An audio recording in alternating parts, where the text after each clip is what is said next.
नमस्कार, Devda concept YouTube channel में आप सभी का हार्दिक स्वागत है। बच्चों, हम पढ़ रहे थे इलेक्ट्रिशियन के अंदर जो है चालक, अर्धचालक, कुचालक के बारे में। इससे पहले हमने पढ़ा था चालक के बारे में। आज हम पढ़ेंगे बच्चों कुचालक के बारे में, जिससे हम कहते हैं इंसुलेटर, और इसी को हम कहते हैं अचालक। क्लियर बच्चों? अचालक। कुचालक क्या होता है? ऐसे पदार्थ जिसमें से विद्युत धारा का प्रवाह नहीं हो सकता, और कुचालक जो होते हैं इनकी अंतिम कक्षा में मुक्त इलेक्ट्रॉनों की संख्या न के बराबर होती है, नगण्य होती है, जिसके कारण ये चालकता का गुण नहीं दर्शाते। ये बात ध्यान रखनी है। वह पदार्थ जिनमें से विद्युत धारा आसानी से प्रवाहित नहीं होती, ऐसे पदार्थ जिनमें से विद्युत धारा आसानी से प्रवाहित नहीं होती उन्हें कुचालक कहते हैं।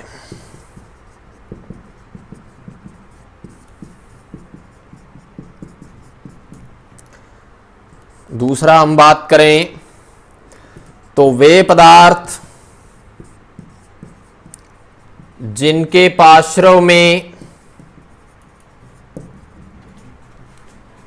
पार्श्व का मतलब एक्रोस, विभवांतर लगाने पर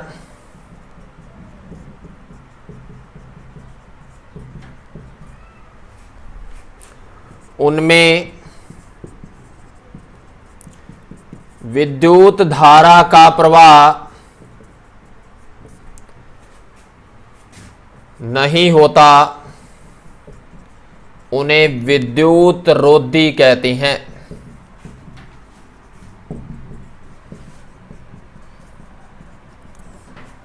विद्युत रोधी कहा जाता है। जैसे हम बात करें विद्युत रोधियों में एस्बेस्टस, रबड़, माइका, VIR रबड़, PVC, ebonite, transformer oil, distil water. Distil water जो होता है अशुद्ध जल विद्युत का कुचालक होता है। इसके अलावा जो हमारे पास SF6, सल्फर हेक्साफ्लोराइड आदि, ये जितने भी हैं ये सारे के सारे जो हैं कुचालक की अवस्था में आते हैं। ये बात ध्यान रखनी है। कुचालक ऐसे पदार्थ हैं जिनमें से विद्युत धारा का प्रवाह नहीं होता, उन्हें हम कुचालक कहते हैं। ये बात ध्यान रखनी है। और कुचालक जो होते हैं इसकी हम बात करें तो कुचालकों का प्रतिरोध जो है तापमान बढ़ने से क्या होता है? घटता है। और इनकी जो प्रतिरोधकता होती है, इनका जो प्रतिरोध ताप गुणांक जो होता है वो होता है NTC टाइप। ये होता है ऋणात्मक,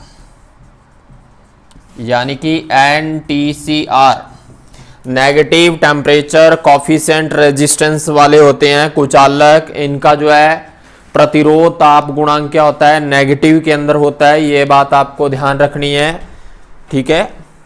कुचालक जो हैं ऐसे पदार्थ हैं जिसमें से विद्युत धारा आसानी से प्रवाहित नहीं होती। लिख लिया बच्चों सबने? क्लियर?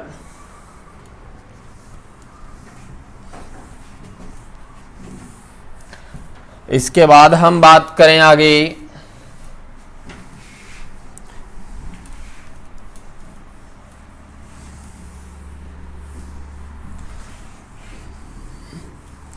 कुचालक जो होते हैं इनकी जो प्रतिरोधकता होती है 10 की घात 12 ओम मीटर से 10 की घात 17 ओम मीटर तक कुचालक पदार्थों की प्रतिरोधकता उच्च होती है, 10 की घात 12 ओम मीटर से 10 की घात 17 ओम मीटर तक होती है, ये बात ध्यान रखनी है। और चालकों की क्या थी, 10 की घात -8 ओम मीटर से 10 की घात -6 ओम मीटर तक। और जो चालक होते हैं उनकी प्रतिरोधकता जो होती है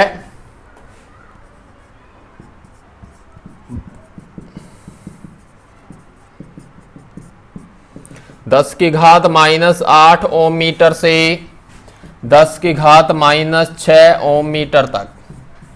क्लियर, ये ध्यान रखना है कुचालक पदार्थ। उसके बाद हम बात करें तो जो कुचालक होते हैं इनकी कुछ विशेषताएं होती हैं बच्चों, उसके बारे में हम बात करें। कुचालक अपनी कुछ विशेषताएं रखते हैं।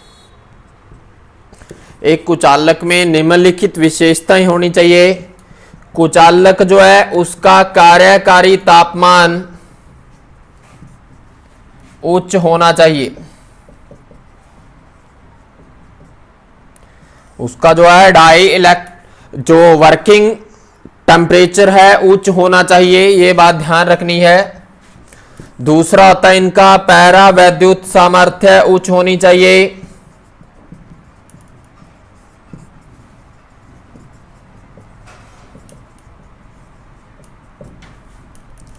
पैरा विद्युत सामर्थ्य डाई इलेक्ट्रिक स्ट्रेंथ उच्च होनी चाहिए। इसके अलावा इनका प्रतिरोध उच्च होना चाहिए।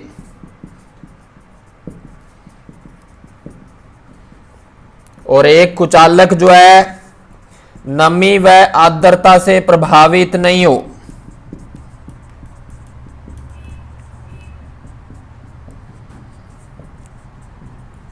एक कुचालक पर नमी और आर्द्रता का प्रभाव नहीं होना चाहिए, यह बात ध्यान रखनी है। कार्यकारी टेम्परेचर पैरा विद्युत सामर्थ्य जो होती है इसको बोलते हैं हम डाई इलेक्ट्रिक स्ट्रेंथ।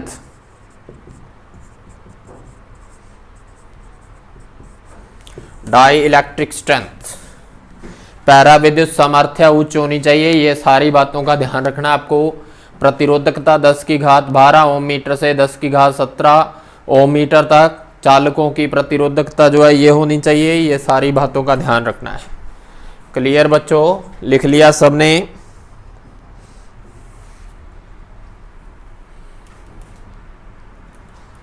इसके बाद हम चलें आगे।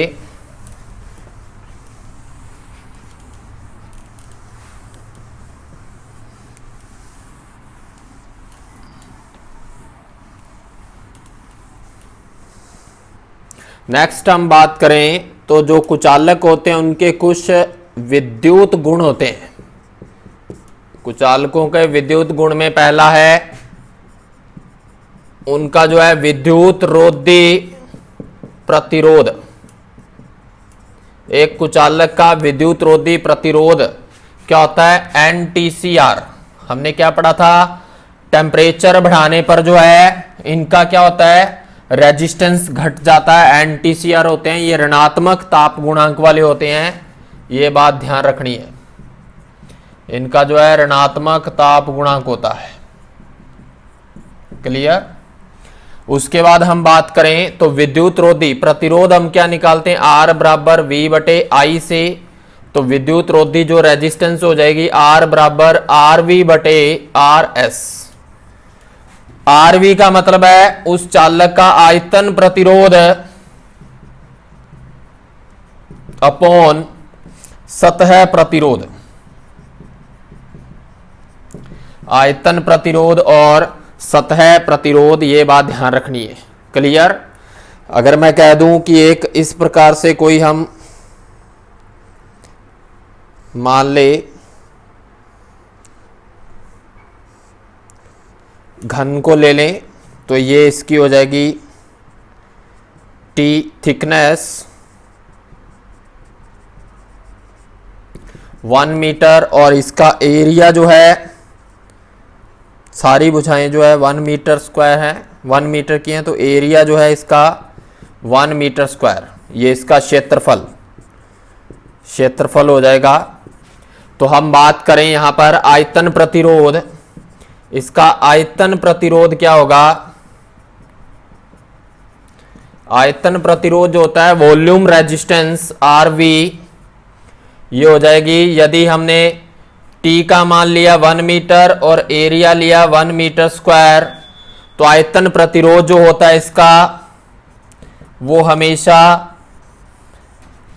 आयतन प्रतिरोधकता के क्या होता है, बराबर होता है। ये हो गया आयतन प्रतिरोध।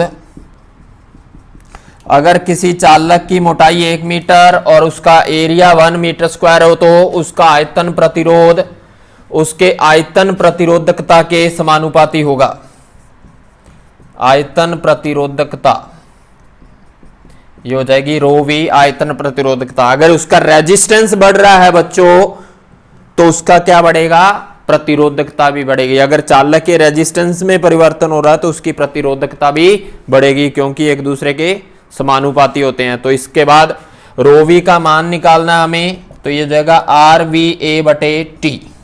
टी क्या होगी उसकी, आर वी हो गया आयतन प्रतिरोध और ए हो गया क्षेत्रफल, टी होगी उसकी जो है थिकनेस, मोटाई, और ये आ जाएगी ओम मीटर में।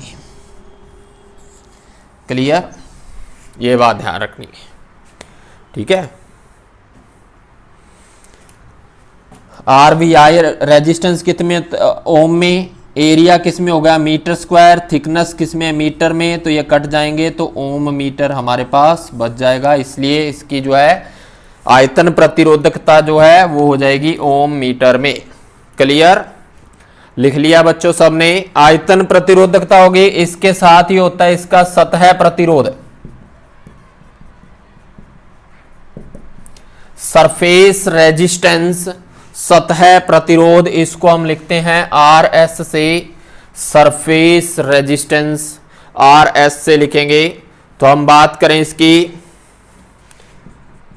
यह विद्युत रोधी पदार्थ की सतह पर प्रवाहित, सतह पर प्रवाहित धारा के प्रवाह में उत्पन्न, यह विद्युत रोधी पदार्थ की सतह, अगर किसी इसकी सतह पर सरफेस पर धारा प्रवाह हो रहा है तो उसके द्वारा उत्पन्न करने वाला प्रतिरोध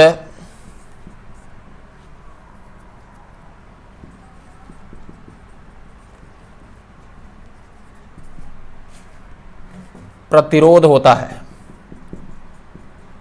ठीक है। विद्युत रोधी पदार्थ की सतह पर धारा के प्रवाह में विरोध करने वाला जो है प्रतिरोध होता है, ये बात ध्यान रखनी है। और ये हो जाएगा हमारे पास आर एस जो हो जाएगी समानुपाती T upon area, thickness upon area, तो आर एस हो जाएगा rho V T upon area.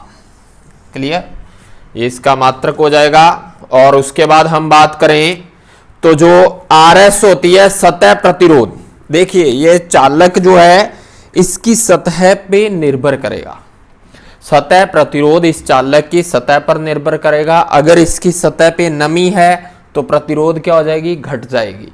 दूसरा, इसकी सतह ऊपर से कैसी है, चिकनी है, जहां खुरदरी सतह है चालक की, तो उसके कारण भी जो है सतह प्रतिरोध क्या होगी, प्रभावित होगी। ये बात ध्यान रखनी है। नमी आर्द्रता से प्रभावित होगा क्योंकि उसकी चालक की सतह पर नमी कितनी है, उसकी सतह खुरदरी है या चिकनी है, कैसी है, उस पर भी निर्भर करेगा। ये बात ध्यान रखनी है। क्लियर, लिख लिया सबने। हम लिख सकते हैं यहां पे नमी व सतह की दशा पर निर्भर करेगा, ठीक है। सतह की दशा का मतलब है उसकी सतह खुरदरी है या चिकनी है। उसके बाद विद्युत रोधी जो प्रतिरोध होता है, इसको प्रभावित करने वाले जो कारक हैं, विद्युत रोधी प्रतिरोध जो होती है बच्चों, इसे प्रभावित करने वाले जो कारक होते हैं, पहला, चलो अलग से नीचे लिख लो, विद्युत रोधी प्रतिरोध जो है इसको प्रभावित करने वाले जो कारक होते हैं हमारे पास,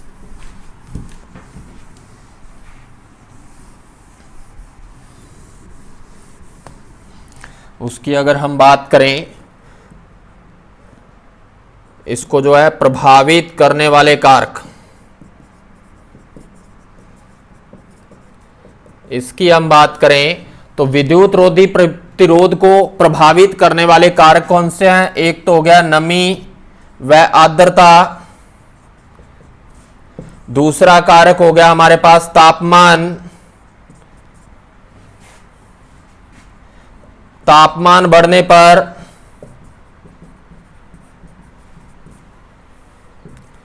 क्षण धारा का मान बढ़ता है। अगर तापमान बढ़ता है तो उसमें से लीकेज धारा का मान बढ़ता है, जिससे विद्युत रोधी का प्रतिरोध घटता है।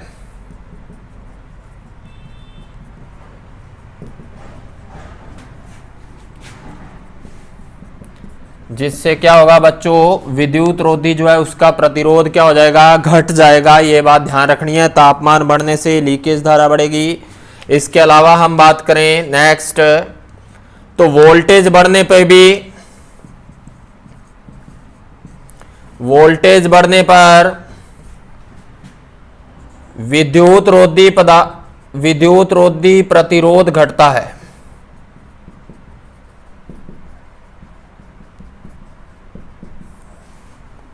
वोल्टेज बढ़ने पर भी विद्युत रोधी प्रतिरोध जो है इसकी वैल्यू क्या हो जाती है? घट जाती है। ये बात आपको ध्यान रखनी है।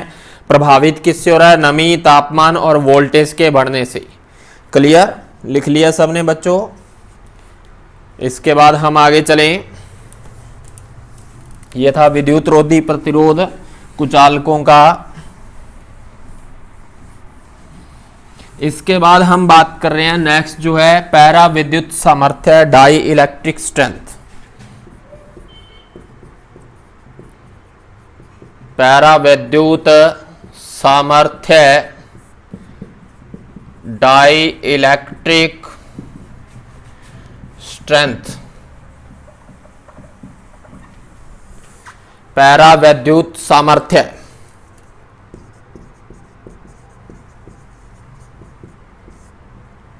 पैरा विद्युत सामर्थ्य, डाई इलेक्ट्रिक स्ट्रेंथ। ये बात ध्यान रखनी है। पैरा विद्युत सामर्थ्य क्या होती है बच्चों? कोई भी कुचालक है वो कितनी मैक्सिमम वोल्टेज को सहन कर सकता है, यानी कि बिना ब्रेक हुए वो कितने वोल्टेज को सहन कर सकता है, वो उसकी पैरा विद्युत सामर्थ्य होती है। और जिस अधिकतम वोल्टेज पर कोई कुचालक विफल हो जाता है वो उसका ब्रेकडाउन वोल्टेज होता है। यह बात ध्यान रखनी है। क्लियर? हम बात करें तो जो है पैरा विद्युत सामर्थ्य क्या होती है? किसी कुचालक की वह क्षमता, किसी कुचालक की वह क्षमता जिसके कारण वह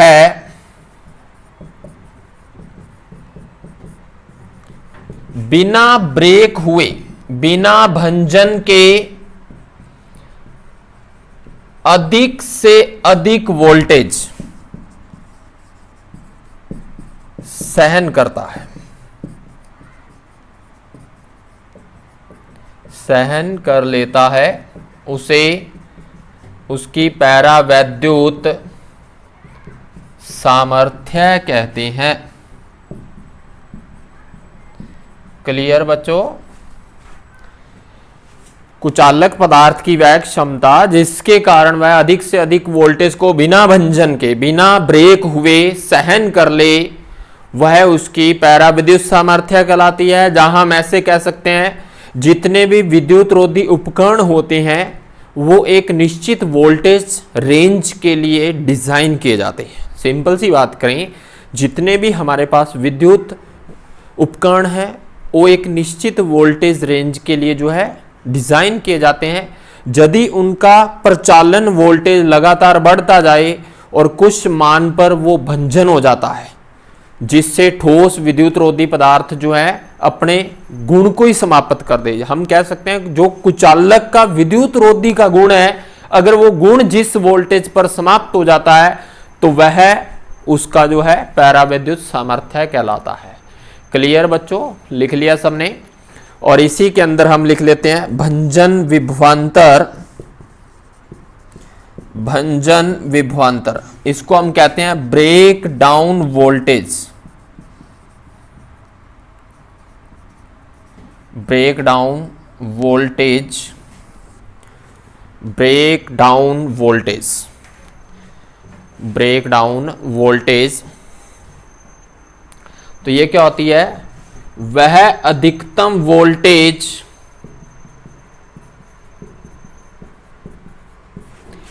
जिस पर कोई कुचालक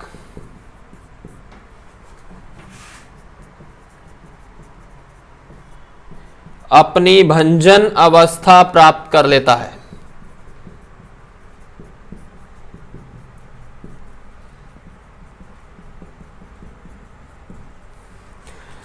वह अधिकतम वोल्टेज जिस पर कोई कुचालक अपनी भंजन अवस्था, ब्रेक अवस्था प्राप्त कर लेता है, जिस पर विद्युत रोधी के गुणों को समाप्त कर देता है, वो अधिकतम वोल्टेज उसका क्या हो जाएगा भाई? भंजन विभवांतर। ये बात ध्यान रखनी है। उसके बाद हम बात करें तो जो पैरावैद्युत सामर्थ्य होती है, इसको निकालने के लिए जो फॉर्मूला होता है वो होता है भंजन विभवांतर। उसका ब्रेकडाउन वोल्टेज कितना है और नीचे आ जाएगा कुचालक की मोटाई। कुचालक की मोटाई ये हो जाएगा ब्रेकडाउन वोल्टेज निकालने का फॉर्मूला। यानी कि हम लिख सकते हैं उसकी वोल्टेज अपॉन थिकनेस, कितना उसका ब्रेकडाउन वोल्टेज है। वी बी लिख लो, ऐसे लिख लो बड़ा करके, बराबर हम लिख सकते हैं वी बी बटे टी। वी बी का मतलब ब्रेकडाउन वोल्टेज अपॉन उसका जो है थिकनेस कितनी है, ये ध्यान रखनी है, उस पर डिपेंड करेगी। और इसकी जो यूनिट होती है किलो वोल्ट प्रति mm या किलो वोल्ट प्रति सेंटीमीटर। ठीक है, मेगा वोल्ट में जाओगे तो ये मीटर में चली जाएगी। ठीक है, मेगा वोल्ट में होगा तो प्रति मीटर में चला जाएगा। क्लियर, ये ध्यान रखना। उसके बाद जो है कुछ ऐसे पदार्थ हैं जिसका क्वेश्चन में डायरेक्ट क्वेश्चन से पूछा जाता है कि उसका पैराविद्युत सामर्थ्य जो है कितनी है। क्लियर, उसको हम लिख सकते हैं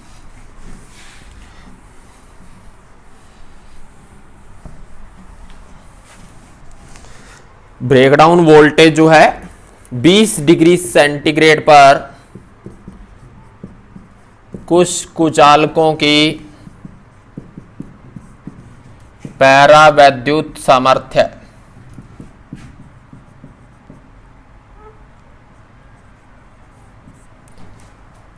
यहां पर आ जाएंगे पदार्थ और यहां पर पैरावैद्युत सामर्थ्य किलो वोल्ट प्रति mm में। क्लियर, हम लिख सकते हैं जैसे पहले क्वेश्चन आता है वायु, एयर।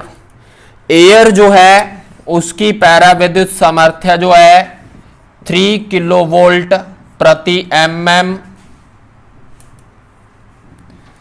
से 3.2 किलो वोल्ट प्रति mm तक होती है। 3.5 तक होती है, लेकिन एयर जो है जैसे जैसे एयर का तापमान बढ़ेगा तो इसकी पैरावैद्युत सामर्थ्य क्या हो जाएगी? कम होना शुरू हो जाती है। ये बात ध्यान रखनी है। क्लियर। इसके बाद हम बात करें दूसरा जो है वो है हमारे पास कागज। कागज जो है उसकी पैरावैद्युत सामर्थ्य होती है 1 से 10 किलो वोल्ट प्रति mm, 1 से 10 किलो वोल्ट प्रति mm तक। ये बात ध्यान रखनी है। कागज और वायु, एयर की काफी बार पूछी जाती है बच्चों, क्योंकि सर्किट ब्रेकरों में एयर का यूज होता है, ये ध्यान रखनी है।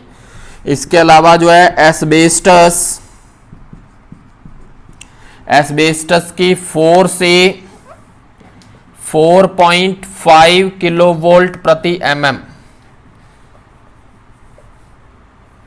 4.5 किलो वोल्ट प्रति mm, ये ध्यान रखनी है। क्लियर।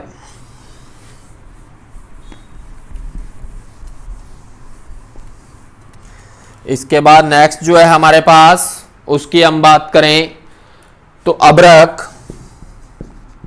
अब्रक जो होता है इसकी होती है 20 से 80 किलोवोल्ट प्रति mm तक। इसके अलावा जो है रबड़, रबड़ है यहाँ पे साधारण रबड़, नॉर्मल जो रबड़ होती है, रबड़ दो प्रकार की होती है बच्चों, एक होती है हमारे पास VIR रबड़, एक साधारण रबड़, दोनों का अलग अलग है, ये बात ध्यान रखनी है। साधारण रबड़ जो है इसका है 15 से 20 किलोवोल्ट प्रति mm तक। और इसके अलावा जो है रबड़ जो VIR वैल्केनाइज्ड इंडियन रबड़ जो होती है उसकी पैरा विद्युत सामर्थ्य जो है अधिक होती है 30 से 50 किलोवोल्ट प्रति mm तक। क्लियर, ये ध्यान रखना है, 30 से 50 किलोवोल्ट प्रति mm तक इसकी हो सकती है, ये बात ध्यान रखनी है।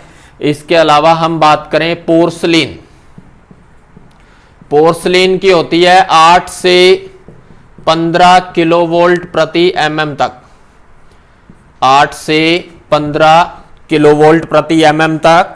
इसके अलावा जो है हमारे पास ट्रांसफार्मर ऑयल जो है 30 किलोवोल्ट प्रति mm, इससे कम नहीं होनी चाहिए, ट्रांसफार्मर के ऊपर कितनी भी हो इससे कम नहीं होनी चाहिए ट्रांसफार्मर ऑयल की, ये ध्यान रखना है। इसके अलावा जो है हमारे पास एबोनाइट, एबोनाइट जो होता है इसकी होती है अपने पास 40 किलोवोल्ट के आसपास होती है, 40 किलोवोल्ट प्रति mm, 30 से 40 के आसपास, ये ध्यान रखना है। 30 से 40, 30 किलोवोल्ट, ये ध्यान रखनी है। इसमें सबसे ज्यादा इंपॉर्टेंट है एयर, अब्रक, ट्रांसफार्मर ऑयल, ये सबसे ज्यादा इंपॉर्टेंट है, जो काफी बार क्वेश्चन जो है पूछे जाते हैं, ये ध्यान रखनी है। क्लियर, लिख लिया सबने। साधारण रबड़ की अलग है, VIR रबड़ जो है वैल्केनाइज्ड इंडियन रबड़ की अलग अलग है। पैरा विद्युत सामर्थ्य किलोवोल्ट प्रति mm में जो है ज्यादातर ली जाती है, ये ध्यान रखना है। ठीक है, धन्यवाद। हमारे चैनल को ज़्यादा से ज़्यादा सब्सक्राइब कीजिए, लाइक कीजिए और शेयर कीजिए, और बेल आइकन को जरूर दबाएं जिससे आपको नए वीडियो का नोटिफिकेशन मिल सके। और इससे पहले जो भी वीडियो है उसका लिंक नीचे डिस्क्रिप्शन बॉक्स में दिया गया है। और बच्चों, अपने दोस्तों को हमारे साथ जोड़िए और हम आपको अच्छे से अच्छा कंटेंट प्रोवाइड करेंगे, आप हमें सपोर्ट करें। धन्यवाद।